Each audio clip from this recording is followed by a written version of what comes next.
Going on here, guys? Back with another breakdown for UFC on ABC 2 this weekend. This one's going to be Scott Holtzman versus Mateusz Gamrot.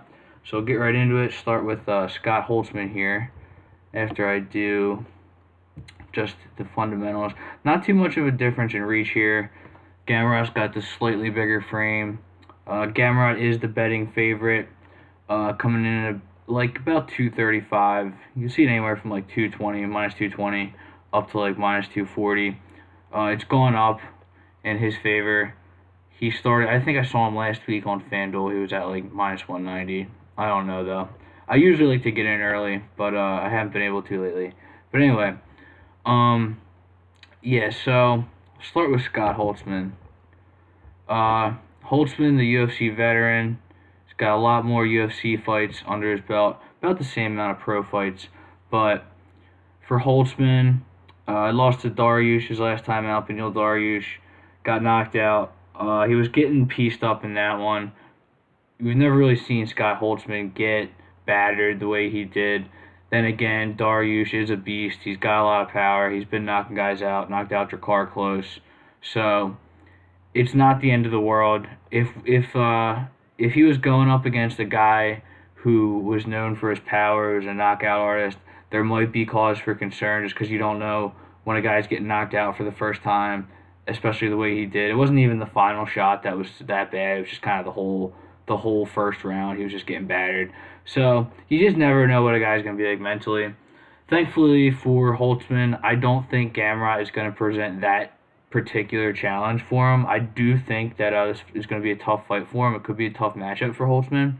But at the end of the day, I just, like, Gamrot is not a power puncher. Like, anybody can get the knockout, but Gamrot mostly a lot of jabs. So the knockout to Dariush, while concerning, I don't know how much of a factor it is for this fight. But anyway, for that, he beat Jim Miller. It was a great fight. Pretty sure that was fight of the night. Yes, it was fight of the night. Got fight of the night for that one. Got knockout victories over Young Hyun Ma. I think actually in that one, Ma's eye was pretty messed up. It was doctor stoppage. Yeah, doctor stoppage. And then Alan Patrick was a big win for him. And then the losses, they're respectable. You see Nick Lentz there. Nick Lentz, he's a guy who earned his roster spot, been around for a while. Not going to, get too upset about a loss over to Nick Lentz. And then especially Drew Dober, obviously been on a roll lately before running into Makhachev. And then Josh Emmett, solid. Good veterans here at featherweight. So, Holtzman, this will be his 12th UFC fight, made his UFC debut back in 2015. So he's been around, he's won fights. It is kind of like when he levels up a little bit, he does seem to lose. Obviously, a win over Jim Miller is good. But that was a back and forth fight. The Nick Lentz fight will be interesting to analyze for this one. We'll get to that in a second. But yeah, as you can see, losing to Josh Emmett, losing to Drew Dober, it's just he's in that spot where he's just yet to really get that big win, that big underdog win. Doesn't necessarily have to be an underdog win, but you know what I mean. But yeah, Holtzman's solid. Stylistically, he's always looking for that overhand right or an uppercut. He's always looking for the right. He's a pressure guy. I expect him to do that in this one. And what else? Yeah, he'll mix in some kicks. I think if we were going to go who has the striking edge in this one, I think it definitely goes to Holtzman, only because I think he'll be landing heavier. He'll be coming forward. And he might not have the volume, but I think if it was just a pure striking matchup, if Gamrot's not able to get the takedowns going, then it could be a problem. But yeah, that's kind of what I got for Holtzman. And then going into Gamrot. So Gamrot made his UFC debut not too long ago. Took on Guram Kutateladze. That's Shamaev's boy. And that was a back and forth fight. He couldn't really get the wrestling going like he typically likes to. And he kind of got outstruck by Kutateladze. So if you're looking to fade Gamrot here, it could be, you could look at that fight and say, well, you see the path to victory if you're able to kind of handle the takedowns.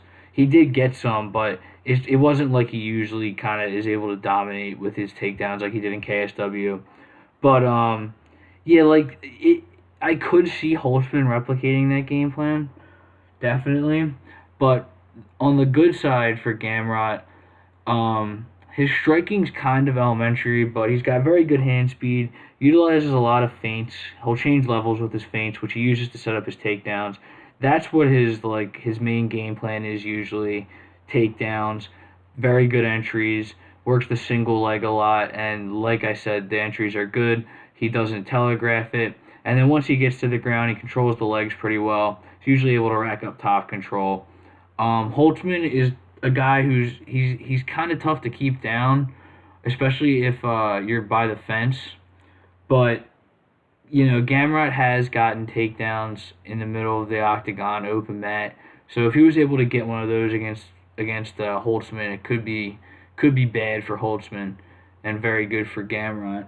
But yeah, when there are fights that you can look at, the third fight with Norman Park, that one's on YouTube. I was about to say it's on eBay. I don't know why, but yeah, um, that is probably as good as you're gonna see the striking from Gamrot. And again, it's pretty elementary. A lot of I don't want to say elementary. That makes it sound that sounds bad, but I'd say fundamental. A lot of 1-2s, a lot of jabs, but it is crisp. And in that one, he just kept it coming, and he really, really, really battered him. It seemed like there was some bad blood in that one. I don't really know the backstory, but it definitely seemed like there was some bad blood.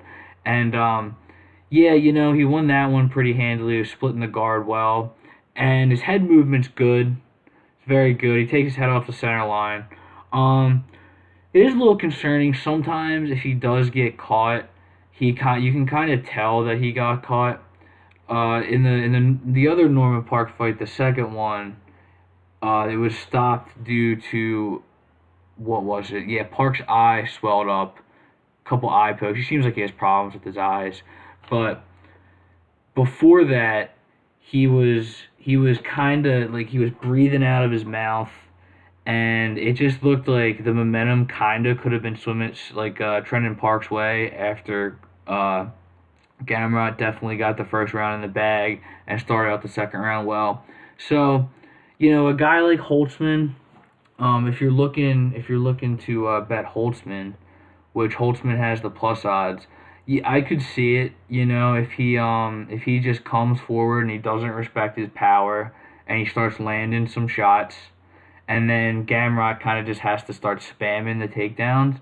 I think that would probably be the best path to victory for Holtzman. And then he could knock him out. Um, Gamrot seems to have a good chin, but like I said, Holtzman has good power.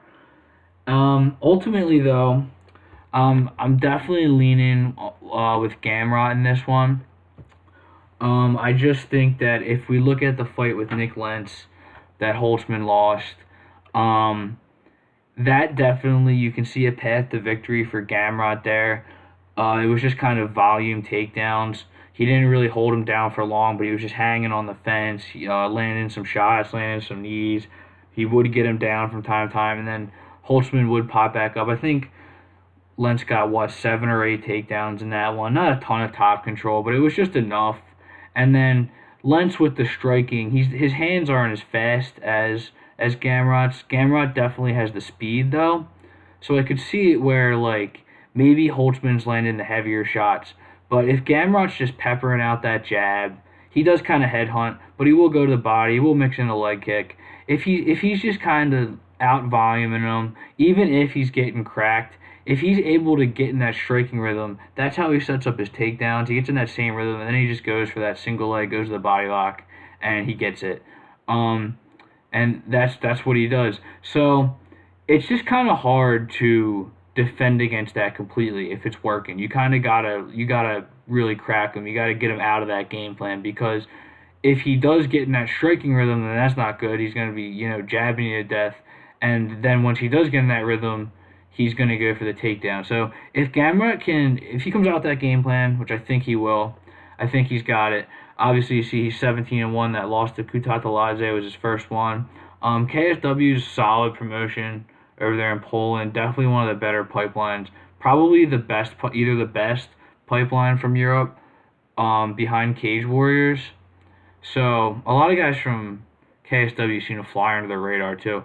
But I think it's something I look at in betting when you get a guy matched up. You look at who they matched him up with. Magomed Mustafayev, solid fighter. He's got knockout power. Um, and then fuck Kutladze. But if you're gonna throw him right in there with Scott Holtzman, it kind of shows that the matchmakers expect something out of Gamrot. I mean, at least I think so, because they're not just throwing him, in there with another guy who's kind of a newcomer, a contender series guy, where you don't really know yet. They're throwing him in there with a proven commodity, a guy who earns his roster spot, gritty veteran, and Scott Holtzman. And I think that kind of shows you where the expectations are for Gamrot. And yeah, I do think, coming off the loss to Kutateladze, a lot of things were going well for him. Kutateladze, that is, at the time of that loss. Shamayev, the hype was next level. He was sitting next to Dana at that fight. Fighters from Georgia are doing great. He was kind of just kind of riding that wave.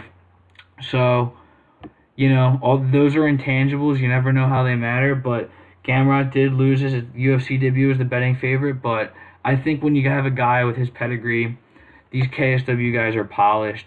It's going to be tough to see him going 0-2. So I do like Mateusz Gamrot in this one. I like this pick a lot, but in terms of betting value, the price is a little steep. -235 here on FanDuel. That's parlay if anything, and it's not something I would go. I don't like this fight enough to throw a ton of money on it. It's maybe half a unit parlays, if that. And like I said, guys, I do post my bets on the website.